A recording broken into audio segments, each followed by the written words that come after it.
Okay, I'd like to call the meeting to order. We are waiting still two others, Patty Gagne and Steve Morgan, who I hope will be able to join us before we're done tonight. But I'd like to start with the first item, which was to review the legal opinion that we've received. And again, it's not a final legal opinion. It's kind of an interim reaction to the staggered, in regard to staggered council terms. There's Steve. Sorry, It's all right. You're forgiven. I was in so many Zoom meetings lately. I just ended up sitting in another Zoom meeting waiting for the guy to open up since 10 minutes of 5. And then I just got the text from Dennis and I said, okay, I'm in the wrong Zoom meeting. Yeah, I think we all know the problem. Patty Gagne's raised her hand. She's probably in the general meeting. So we'll hang on a second and see if Dennis can get her in. Yeah, so hold on 1 second. I will get her in. She should be, oh, she's in cyberspace. There she is. Okay.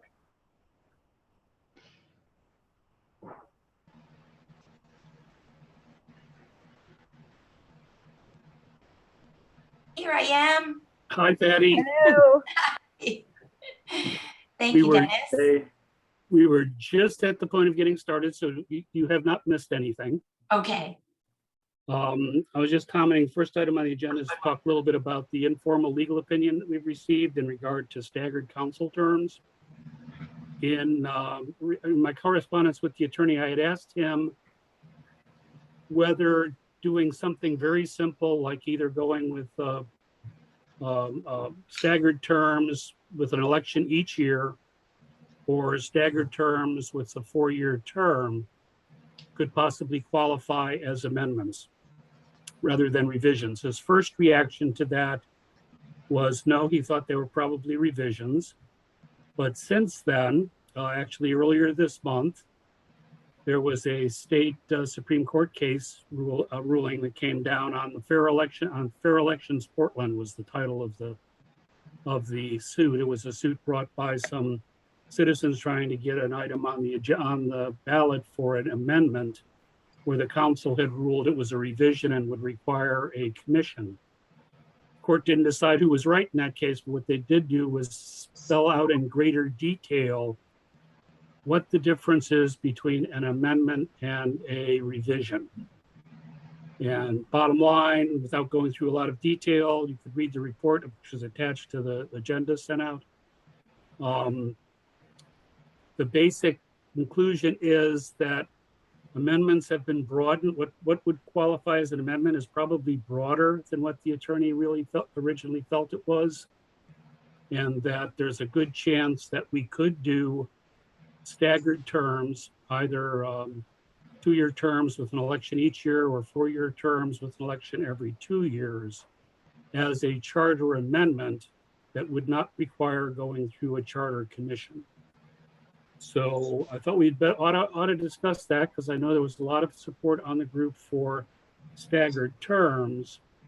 The proposal that we came up with requires a lot more significant change because it would add 2 at-large council members and I don't remember what it seemed to me every place in the charter I had to make a change because where it now says 4 or 5 members of the charter of the council had to go to 6 and all that kind of stuff.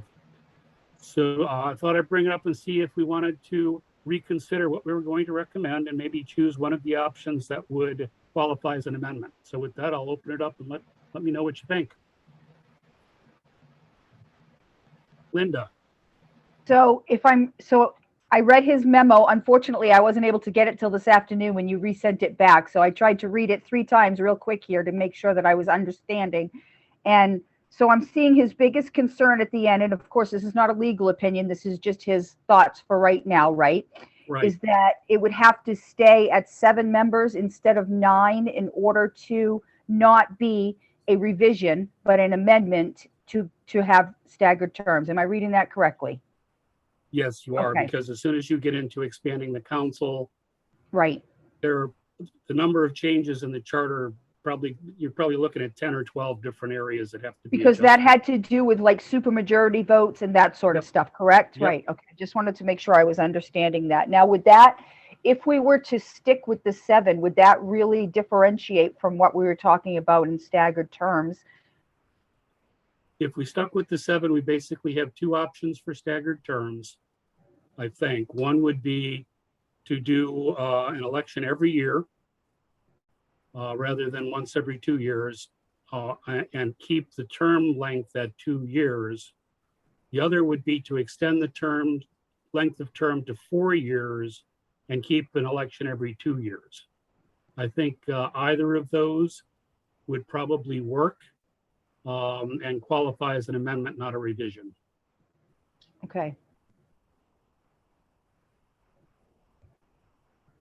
Other That's all thoughts? I have for now.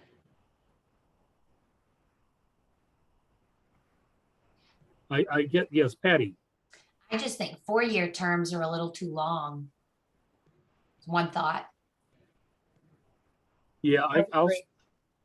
I'll start with the bigger question. I think it's probably a better option for us to recommend an amendment than to go through the whole charter revision process. Because that requires obviously a long, would probably take, I think it's almost 2 years to go through that whole process, given that you have to go through the election process. Then they have a year plus the ability to extend it to 18 months to finish, come up with a finished product with no guarantee what they would come up with at the end. So my preference would be that we recommend one of these 2, either the 2-year terms with annual elections or 4-year terms with elections every 2 years. I kind of lean toward the 4-year term. I mean, I agree with Patty, it's a little long. I'd prefer it to be shorter. But a 2-year term with an election each year means you're constantly having turnover. Even though it would not be as significant as you have now where everybody's on the ballot every 2 years. It's still, in 1 year you'd have 4 council members up, and the other year you'd have a mayor and 3. And you'd almost be constantly in the election cycle. Right. So other thoughts? Yeah, my main concern with the 4-year term is I think fewer people would be willing to make that kind of time commitment. We might have fewer quality candidates running because they're reluctant to make that 4-year commitment. It makes a lot of sense from a lot of practical standpoints, but I think just in terms of enticing good people to run for office, they're thinking about 4-year, significant time commitment.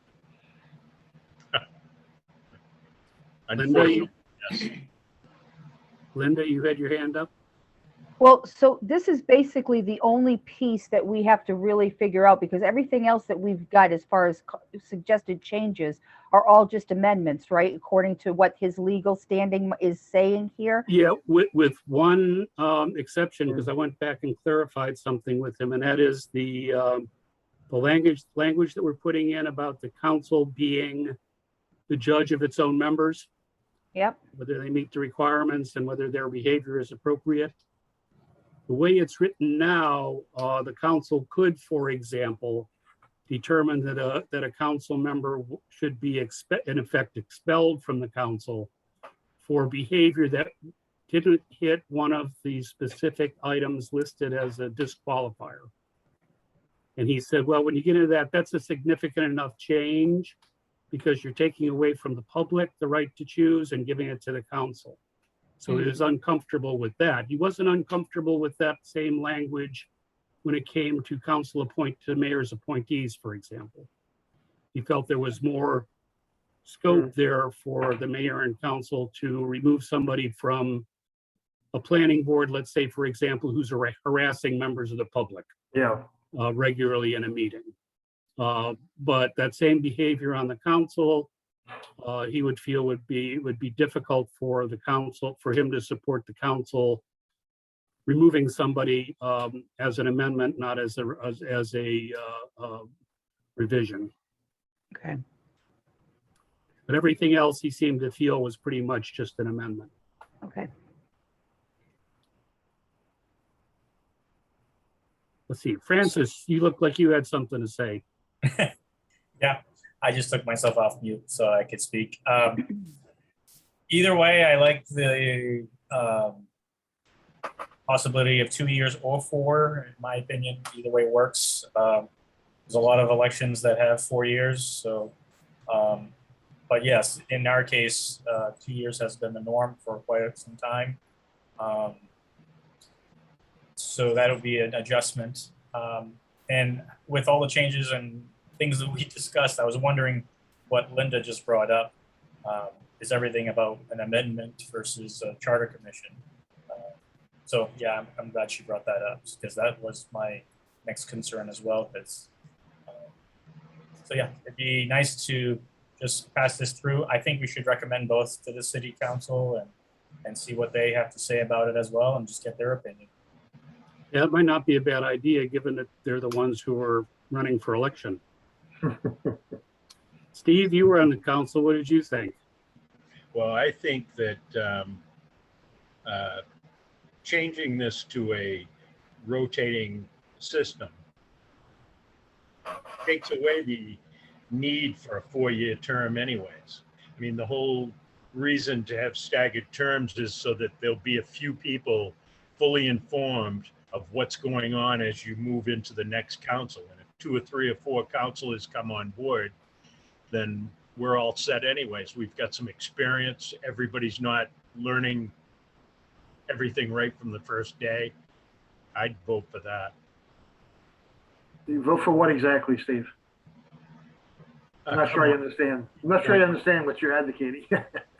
I'm advocating for the 2-year terms versus the 4-year terms and the staggered elections. I like the idea of staggered elections. I think it makes sense. You never know when you're going to have somebody that 6 councilors are replaced and you've got one person that has an idea of what's going on. So The 2-year term with an election every year. Yes. yeah, I hate to say Yeah. that. Yeah. Well, remember the having the second election, which would fall in line with state and federal, wouldn't add dramatically to the cost of the election.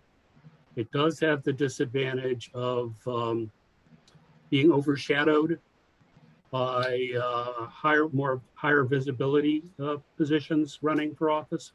Mhm.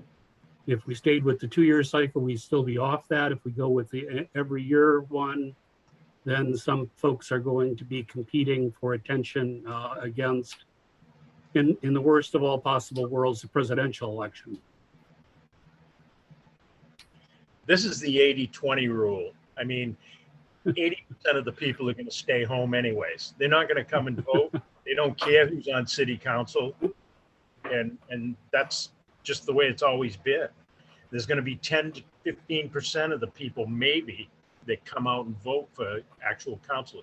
If it's a mayor race, that's a little bit different. It's a little more popular, but I think councilors in general do their work. And if they do their work, they're protected. So if I had to try to summarize this, I would suggest that what we can do is to outline in the report both options for staggered terms, but recommend the 2-year term, and our preference would be the 2-year term with an annual election. I know it's a little more money, but that's my take. You'd be surprised how burnout people can get after 2 years, let alone 4. Try 45. Yeah. I don't ever want to do a municipal budget ever again in my entire life. Actually, I was impressed with the municipal budget, the way we went through it those couple of years I was in. I mean, I was glad I was part of that. It's almost like I wish everybody in the city could be part of that and get an idea of what goes on line by line by line. And all of a sudden you start realizing how many things it takes to run a city. So when you're paying your taxes, you say, geez, I forgot about the guys that were out at 3 o'clock in the morning with the frozen sewer line that were dealing with this. And there's just a lot more to run a city than the average person thinks about. All right, I'm done talking. Okay, Oh, excuse me a second while I pick up my pen. I can think of a few people in the city, Steve, that I would not want to have go through this process. Or I certainly wouldn't want to go through it with them. Leave me out of this. So that's, so for the people who came in and didn't hear the original thing, I'm hoping by the end of the night, we get to the point where I can start writing a report, which I could then circulate back to all of you. And we can finalize that at our, what I hope would be our final meeting, which I think next one has to be in person, Dennis? You actually have the option. We have until July 30th. Dennis, did you do drugs before the meeting? Dennis has been drinking again.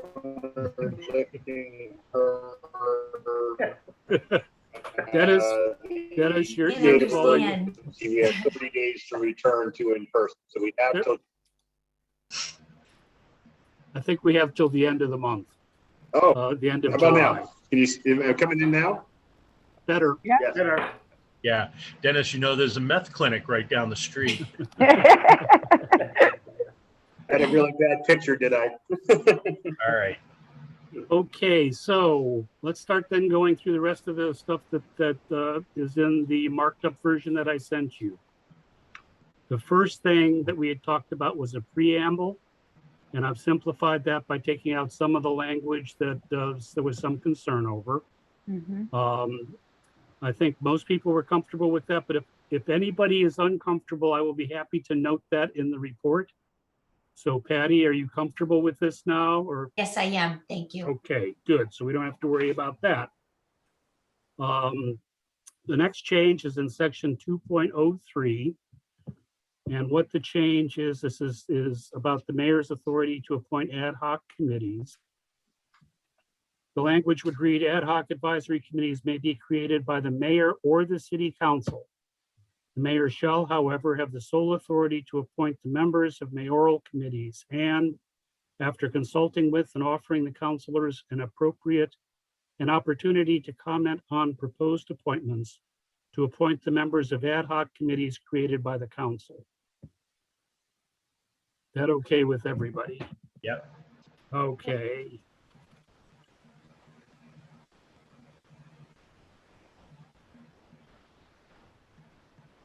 The next change, I was just looking because there's some changes on this copy that were tied back to the 4-year or the 3-year term. So I'll fix those up in the final version and just go with what's currently in the charter. Section 205 has simply been moved. That section prohibits an elected official from being an employee of the city or the school department. So I've moved that to the prohibition part in the back of the charter. And I've also added in clarifying language that you cannot be employed either by the city or the school department. Okay. Because that has been an issue that's come up in the past. The legal position is always that it covered everybody, but that would make it clear so there wouldn't be any question. Okay. Section 2.06, this is the thing about removal from office. And this is pretty much the same language for council and for mayor. And basically, what the attorney suggested is that, well, first off, this does make the change to moral turpitude, away from the 1-year felony kind of conviction. Mhm. And then in section 2.08, we have that the council would be the judge of the qualification of the election and qualification of its members. I will revise this section to limit that to the qualifications of its members and to tie it all back to the 6 specific items that would result in a forfeiture. So basically, especially I think if we stick with the 2-year term, you can it's relatively easy for the council to deal with, well, for the public to deal with bad behavior on the council that doesn't qualify as a forfeiture by not re-electing someone. Mhm. One of the problems with going to a 4-year term is then you may want to seriously think about whether you want to consider something like a recall provision, which I think is very problematic because it tends more often than not to be over policy disagreements than behavioral issues. Agreed. So that So- goes, Question on that, Ed. So Yes. would this address some behavioral issues? I mean, if there is a situation, I'm going to refer back to Maura Murphy's email that we got, right? This language around ethics and code of conduct. Would that, in that area, would that be able to qualify? Is that where somebody could bring that up, or? no, With- because it would have to be specific to the reasons for forfeiture listed in 206 and 207A. Okay, You know, death, resignation, moving from the ward. And I did include the language there, that they wouldn't have to forfeit the office if they moved out of the ward with less than a year left in their Okay. term. So it would have to be tied to one of those reasons. okay, It would allow the counselor of the school committee to explore the issue of residence, which has come up a number of times recently, whether somebody actually lives where they say they live. But it wouldn't allow you to deal with things like inappropriate behavior. okay. That okay? hmm So it takes care of us through 2.08. 4.02 is just a section of the charter that required a personnel ordinance, and we're just going to eliminate that because we don't have a personnel ordinance. And it's all largely covered in personnel rules and regulations and or union contracts. Section 4.04 on the city attorney. We add that the council shall review the appointment of the city attorney at least once every 10 years. So that it just doesn't become a lifetime appointment that nobody ever takes a look at. hmm 4.05 on the planning board. We do include language of the mayor's appointments to the planning board having to be confirmed by the council. So the mayor would appoint and the council would confirm. And we also changed the terms to 3 years with a 3-term limit.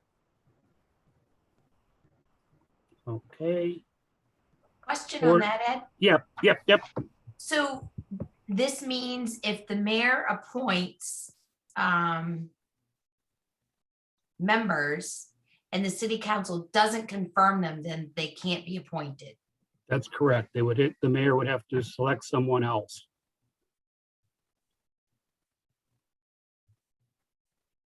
Okay, You okay with that? yeah, Okay. thank you. And that's just for the planning board, right, is what we're proposing? Ed? Just for the planning board. That's the Just- only okay. board where we're suggesting Yeah. that for. Right. Thank you, Roger. In 4.06, Board of Appeals, the only change there is 3-year terms as opposed to 5-year. And we add the limitation that a member of the Board of Appeals may not serve concurrently on any other board or committee created by the charter or whose actions may be appealable to the Board of Appeals. Right. So we take care of that potential of somebody being on the planning board and the Board of Appeals and the Board of Appeals taking up an appeal from the planning board. Forfeiture of office, this is for the Board of Appeals and the Finance Committee. Basically, the same thing applies to both of them. They will have the opportunity there for being removed from office for behavioral issues that other than those specified in forfeiture. We have had a couple of instances where there were some serious complaints brought against the member of one of those boards. And basically it was not clear that anything could be done. Eventually, in one instance, I know the mayor had a conversation with the person resigned. But if he had refused to resign, there wasn't a whole lot we could have done. And in one instance, that could have easily led to some lawsuits involving harassment and other kinds of problems. So it does give us the ability to deal with that. but it doesn't give unfettered ability to either the mayor or the council to deal with it. You know, one of the things I wanted to prevent was a new mayor gets elected and he throws everybody out of office. I don't think we want to do that. Right. And the other one is, of course, would be if it was just up to the council, then they could potentially get rid of everybody that the mayor appointed. So this gives it a balance. It takes the mayor to initiate it since he's the appointing officer, and the council by a 2/3 vote to approve it. I'm glad I was thinking about this. I do have a question for people. Mhm. Let's say the council's looking at whether a council member forfeited their office because they don't really live where they say they live. Should we allow the council member in question to vote on that issue or not? Or should we consider it a conflict of interest? We should probably clarify that so that people don't fight over it. Should the situation ever come up. You know, in a large body, like the US House of Representatives, there it doesn't make a whole lot of difference. It's one vote out of 435. But if the person who's accused of having forfeited office gets to vote, potentially we're now looking at having to have 6 of the 7 council members vote to remove them rather than 5. So I guess I'm kind of leaning in the direction of not having the person vote if that person is the person in question, but certainly allowing the person to speak to the subject. Mhm. But I'm more than open to other ideas. Linda.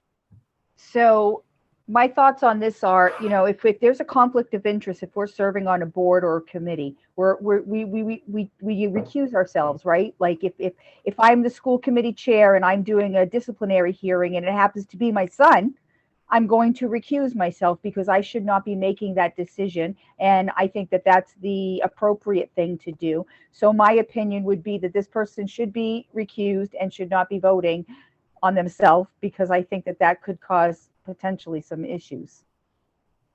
And that just gives us the same thing we're already doing across the board, right? I mean, if it's a conflict of interest, then you shouldn't be part of that vote. Yeah, I think I'm comfortable with that. Anybody have any problem with that or want to? No, yeah, I see it as a direct conflict, yeah. Okay, because we're still talking, they'd still need to have a supermajority of 5. So that means that the mayor would get to vote, and that would give you the 7 votes. So, okay. On the school committee, 5.01. Here again, we just go to the staggered term system, and it would be the same as the council. Only in this instance, it would be 4 and 4. So 4 members in each election.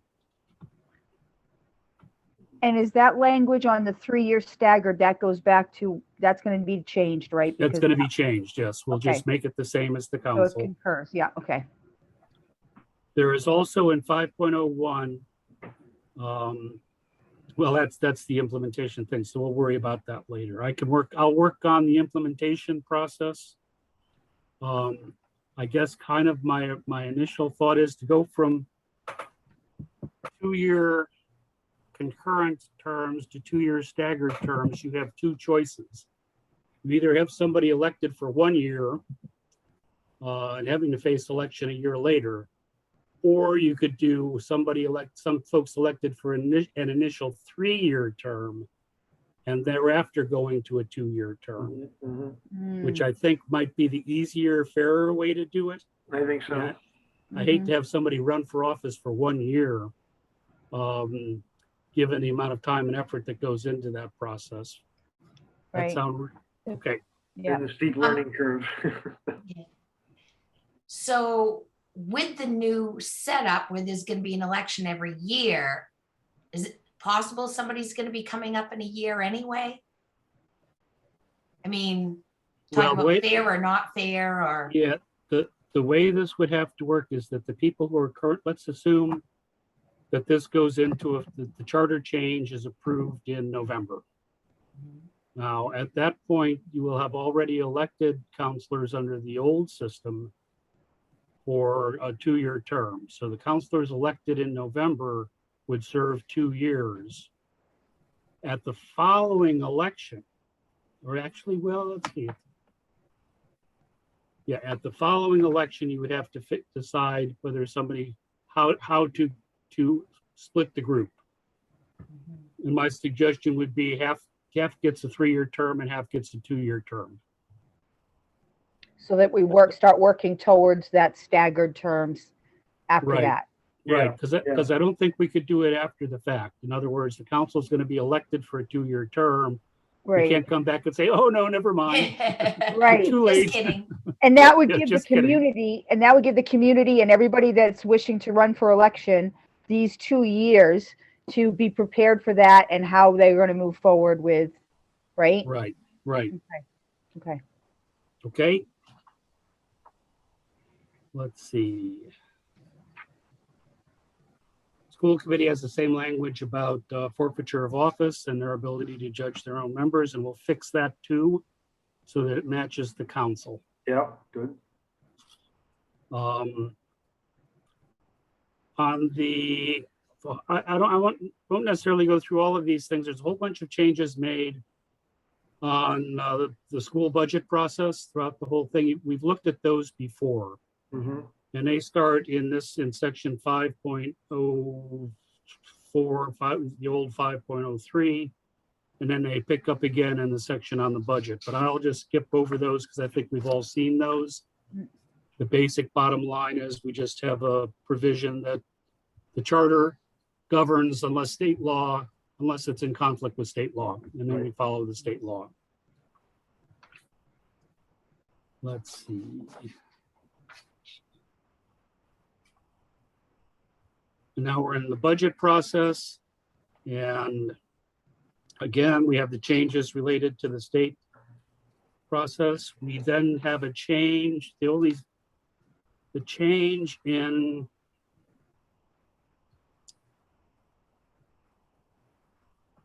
it's 6.07 section, the old section F, the new section G. Okay.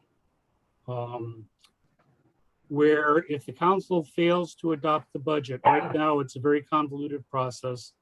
The new process would be simply that the administrator would make a final proposal as to the municipal side of the budget.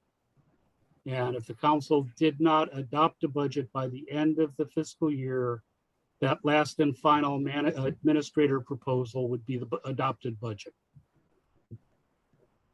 I kind of like that because it doesn't take you back to the beginning of the budget process. It picks up the budget process as far as you got. Still gives the council plenty of time if they want to adopt a budget. If they simply can't, which I can't imagine happening, then the administrator's budget would go into effect so that we don't have a lapse in operations. Okay. The other change here is the next section. This is the GNP-IPD section. And basically what I'm proposing is that we go to the Consumer Price Index Urban Northeast. And we apply that to the tax levy, not the overall expenditure levy. A couple of reasons for that change. Number one, I think what most people are interested in is their taxes. So it ties it to taxes, just like the state limitations are tied to the tax levy. And secondly, it recognizes that there are windfalls in both directions. You know, where the state takes all the revenue sharing away and you do all kinds of cutbacks and they give it all back. That would pretty instantaneously push you over the limit on spending. So that's my theory there. Does that sound reasonable with everybody? I think this is a significant improvement that really. Yeah, the current one doesn't, generally doesn't work. I'd have to go back and check. I think in the 10 years I was administrator, we had maybe 1 year where we were within the GNP. And that was one of the early years back when GNP was much higher. There were a number of years where the GNP was in the 4% range. So And this would help if we, like this year, we're getting full revenue sharing and the 55%, right? This would now, we would be able to handle that without having to have another vote or any of that. Right, Right, you, okay. but the council would still be limited to the increase on the tax levy. Right. So they would, I think that would potentially force some of that extra money back to the taxpayers if the council was interested in avoiding the need to go through a supermajority vote. So I Yeah. think it would help. Okay. Okay. In 6.15 Finance Committee, we're just recommending eliminating the pension board function of the Finance Committee since we no longer have any old city pensioners still on the system. Mhm.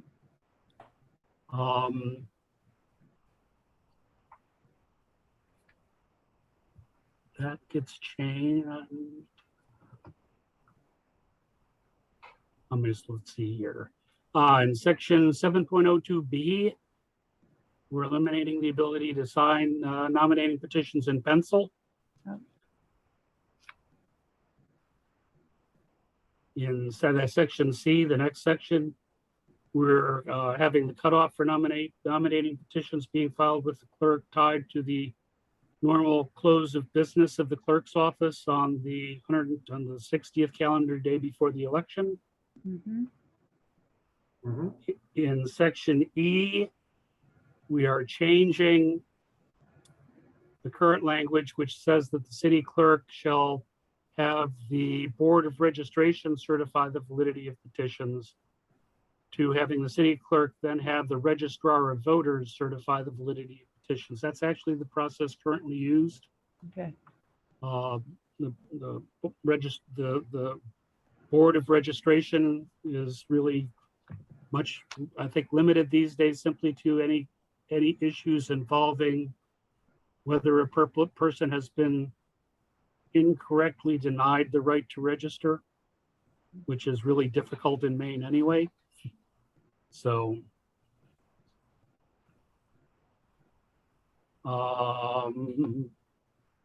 Kathy had asked that we take a look at 7.08 for the term of wardens and ward clerks. I think she wanted the term extended, but I'm not sure. I'm going to check with her again to make sure. I forget exactly what she was looking for there. Okay. So I'll take care of that with her.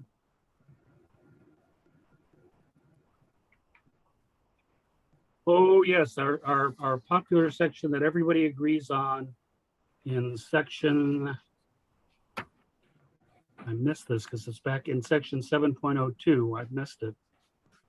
Are we going to allow people who are 18 to be elected to the council or mayor or school committee?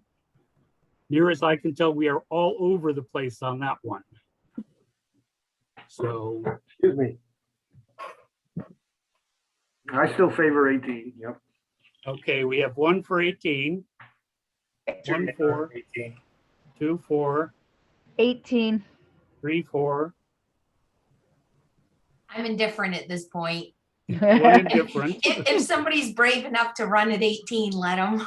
That's generally Jennifer where I'm at as well. and Francis. I'm at 18. Okay, so it looks like the majority is for 18 with a couple of people who aren't so convinced. And I'll be glad to write it up that there are some reservations about that, even though it's being recommended. Okay, Excuse me, Ed, just on that note, and that would Yes. still qualify as an amendment, not a revision. yes. Okay, thank you. And again, Marty has, basically, he is withholding his final approval till he sees the actual Mhm. document in its entirety. So, And yes, when you do bring this forward and talk to them about a couple of people being wishy-washy about it, can you tell them who the couple people that were wishy-washy about it were and who the 4 people that just stepped right up to the plate? That'll make a lot of difference. Oh, okay. That Jen and Patty were on. Any objection to having yourselves pointed out in the report? Okay. Yeah. Section 8.05 on prohibitions, that's the section thing. Then it now includes can't be employed by the school department and be an elected official. Mhm. 8.06, that was employee protections relating back to the original adoption of the charters. So I think we're going to get rid of that. Periodic charter review, 8.09. I added one sentence there. At the same time, the committee shall review the compensation of the city's elected officials and, if appropriate, make recommendations for their adjustment. Good. We had talked about that, but I hadn't included it before now. Is that okay? Yeah. That's good. I took out, you may recall, there was language that I added on the non-discrimination language in the charter to make it match the rules and regulations. I took that out. I think it's covered in the rules and regulations, and quite honestly, I don't necessarily think I want to put anything on the ballot that's going to cause a lot of disruption in the community. Francis. Yes, I was just reading, and section point 805, I think there was some typos. Instead of election, it says elective in a couple spots, so just look that over. Yeah, I'll look everything over again for typos. There may be more than one or a few in there. Linda. That was something I was going to bring up also. Well, not typos, but like under the city administrator, if we're putting in language that, you know, it can be he or she mayor, not just he, we're changing that language. It does say like his technical knowledge, it should be his or her. And I think there was another one there too. That was in 3.01 where that says that. And there was another one and I couldn't find it again. When I'd read it, I feel like I've read this charter like a million times. And Right. but there was Yeah, another one in that particular section that had a he specific on there. Yeah, there was a he in the section on the mayor. I fixed that one. I did a word search on the charter for he, and I thought that was the only one that came up. I will look at the It was under the city administrator. Yeah. section again. Yeah, this time it's his. I'll look at that section his, again. Yeah. Yeah, I will do a word search on him, her, his, hers, etc. Yes, Steve. I don't know if this is in there, but I think manhole covers should be people hole covers. Oh, for God's sake. I mean, women go down into those things too, you know. Utility Personnel- worker access. Yes, utility Right. worker access. Why?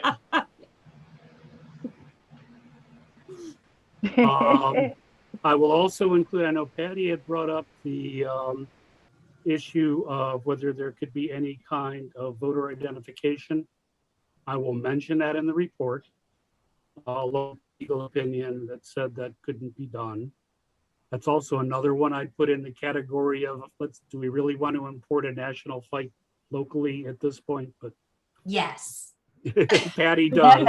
yes, I think some of the also, rest of us would rather avoid it, but yes. My understanding then is that the way we hold our elections has to be done on a state level, not a municipality level. municipalities have to follow state law in elections, yes. Yeah. Because we Yeah, are so- creatures of the state government. Yep. Correct. Yeah. You know, and I mean, it's kind of interesting because at the same time, it's municipalities who actually conduct the state and federal elections. Right. But we have to comply with state law on all levels there. Did I miss anything?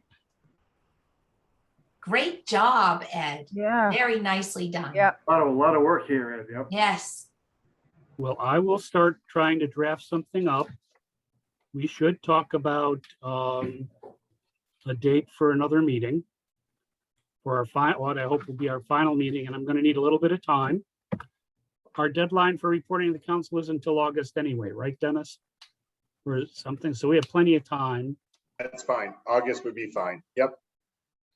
So do we want to shoot for later in the month of July this time Yeah. around? Yeah, when one's on vacation. Yeah, that's good. Yeah. When let is the me- meeting? When is the city council meeting in August? When is that meeting? There's just They are one, meet- right? Yes, there's only one meeting. They're meeting on August 3rd. Is their Oh, one that's meeting. early. Okay. So looking at looking at my calendar, I'm actually on vacation. The week of the 25th. Oh, my. So So you're on vacation from retirement? I'm on vacation from the two cats and the dog. How was Tuesday, the 20th for everyone? Because we're actually going to Baxter State Park, so. I On the could do 20th? Tuesday, I could do Tuesday. I could the do that 20th. Monday, the 19th. I'm not sure if anybody else can. I can do either of those. July. Yeah, I can do Monday, the 19th or Tuesday, the 20th also. Me too. Roger, That's fine with me unless there's finance, and I'm trying to figure out if there is finance on that Monday. Prefer Monday that week as well. if there is, we could, Roger, if there is, let us know. Okay, And yep. instead of meeting at 5, we could bump it back to 6:30 like we did the last time. Oh, okay. Does that sound reasonable? Yep. Yep. So the 20th at tentatively at 5 with an option for 6:30 if necessary. So we're aiming for Tuesday, the 20th at 5. Yes. Oh, So then the finance committee won't be an issue then. Oh, no. I think, excuse me, we're looking at the 19th, Monday, the 19th. Monday, the 19th. the Okay. 19th, okay. All right, bye. And at 6:30? Why don't we plan on 5 unless Roger Oh, lets us okay. know? Yep. Then we can 5 move it to is fine. 6:30. I'll check on that right away. And Dennis, you're still around then, or are you gone by then? I'm there. I'm still here. My last week, Good. but yes. Good. Good. I'd hate to break Heather in. I'm ready. At the Understood. very end. Understood. We'll get this to the finish line, I promise. All right. Okay, Super. we all set? I think so. So, I think we're Thank you all. good. And Dennis, you and Dale owe me a date Yes. where I can take the two of you to lunch before he disappears. Yes, he did tell me about that. We will get that set up with him. Okay, So thank you. Dennis, you won't be in our next meeting? I will actually Will, be. he will. You're staying? Yeah, I'm staying just for this meeting. No, I'm joking.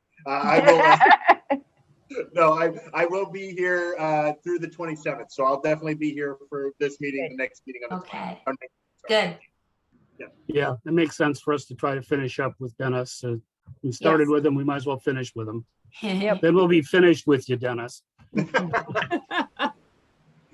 Okay, with all of that, I'll be adjourning the meeting. If you think of anything I missed, let me know in the meantime. All right. Thank you. great. Thank Thank you. you. Thank you. We'll Bye. see you on the 20th. Okay. 19th. 19. 19th? 19th, Monday the 19th. Monday, the 19th. 5 o'clock.